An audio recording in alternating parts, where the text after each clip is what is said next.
Part 2 में 32 के बाद से बताने वाले हैं। 32 नंबर क्वेश्चन है, एक गैल्वेनोमीटर को वोल्ट मीटर में परिवर्तित किया जा सकता है जोड़कर। किस तरह से जोड़कर परिवर्तित किया जाता है? तो इसको श्रेणी क्रम में उच्च प्रतिरोध के द्वारा जोड़कर इसको परिवर्तित किया जा सकता है।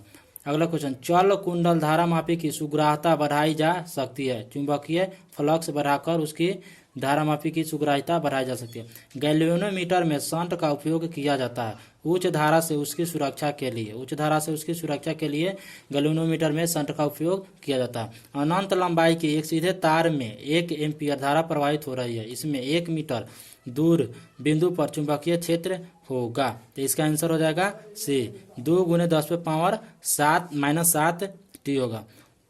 आर त्रिज्या और एन फेरो वाली वृत्ताकार कुंडली में आई धारा प्रवाहित हो रही है। कुंडली के केंद्र पर चुंबकीय प्रेरण अनुक्रमानुपाती होता है। किसके अनुक्रमानुपाती होता है? आई और 1/r के अनुक्रमानुपाती होता है। अगला क्वेश्चन, 0.0157 मीटर त्रिज्या के वृत्ताकार लूप में 2.0 एम्पीयर की धारा प्रवाहित हो रही है।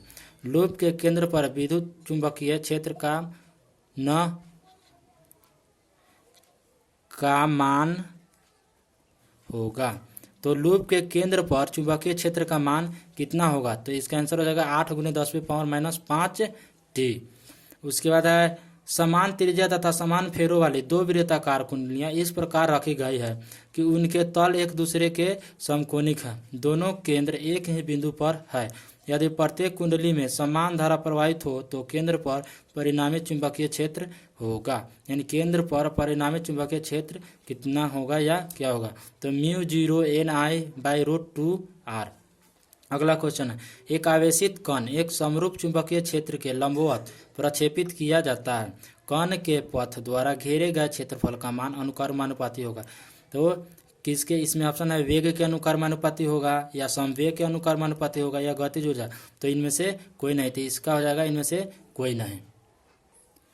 अगला क्वेश्चन है 40 नंबर, एक 5T वाला चुंबकीय क्षेत्र बराबर होगा। किसके बराबर होगा? तो ये बराबर होगा 5W/m² के बराबर होगा।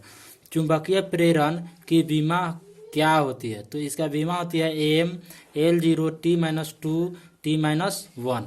एक इलेक्ट्रॉन 1.0 × 10⁻⁴ वेबर प्रति मीटर स्क्वायर के चुंबकीय क्षेत्र में वृत्तीय मार्ग में घूम रहा है। इलेक्ट्रॉन का द्रव्यमान 9.0 × 10⁻31 की ग्रह है। इलेक्ट्रॉन का परिक्रमण काल क्या होगा? तो इसका हो जाएगा 3.5 × 10⁻⁷ सेकेंड। एक धारावाही लघु कुंडली चुंबक की भांति व्यवहार करती है। अगला क्वेश्चन है 43, एक धारावाही लघु चुंबक की भांति व्यवहार करती है। यदि कुंडली के तल का क्षेत्रफल a हो तथा उसके चुंबकीय आघूर्ण का मान m हो तो कुंडली में धारा का मान क्या होगा? तो m/a होगा।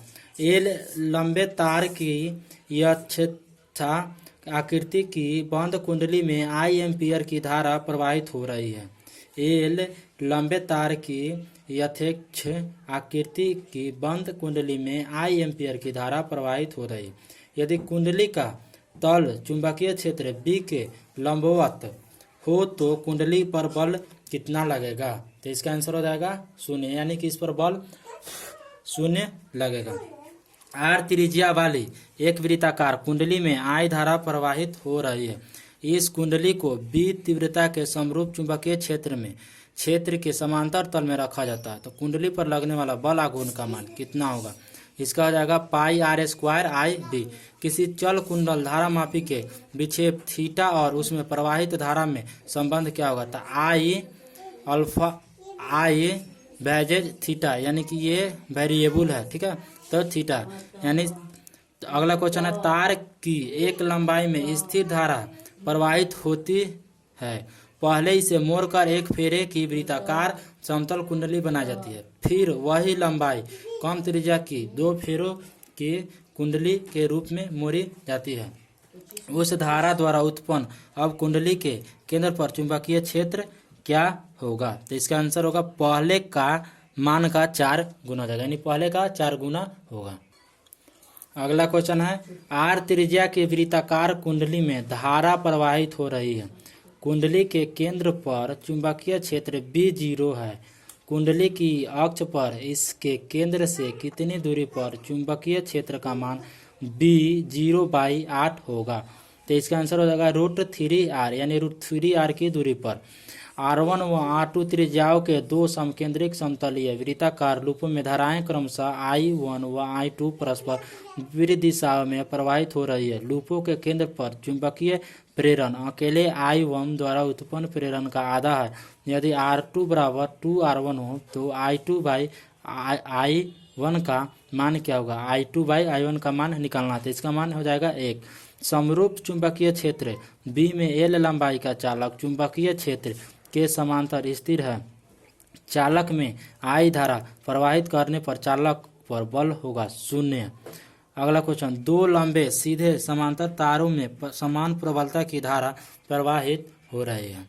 वे एक दूसरे पर F बल आरोपित करते हैं। यदि प्रत्येक चालक में धारा दुगुनी कर दी जाए तब दोनों के बीच की दूरी आधी कर दी जाए तो अब बल होगा। तो इसका आंसर हो जाएगा 8F, यानी कि जब आधा कर दिया जाएगा तो इसका बल 8F हो जाएगा। अगला क्वेश्चन है, दो समांतर तारों में परस्पर विपरीत दिशाओं में धाराएं प्रवाहित हो रही है तो वे क्या होगा? तो एक दूसरे को प्रतिकर्षित करेंगे। अगला क्वेश्चन, एक समान चुंबकीय क्षेत्र उत्पन्न होता है धारावाही परिनालिका के अंदर, यानी धारावाही परिनालिका के अंदर एक समान चुंबकीय क्षेत्र उत्पन्न होता है। यदि किसी कमानी में धारा प्रवाहित की जाए तो कमानी क्या होती है? संकुचित है। यदि किसी कमानी में धारा प्रवाहित की जाए तो कमानी संकुचित हो जाती है। n फेरे प्रति मीटर वाली लंबी परिनालिका में I एम्पियर की धारा प्रवाहित होती है। परिनालिका के सिरों पर चुंबकीय क्षेत्र क्या होगा? तो μ0 Ni/2 होगा।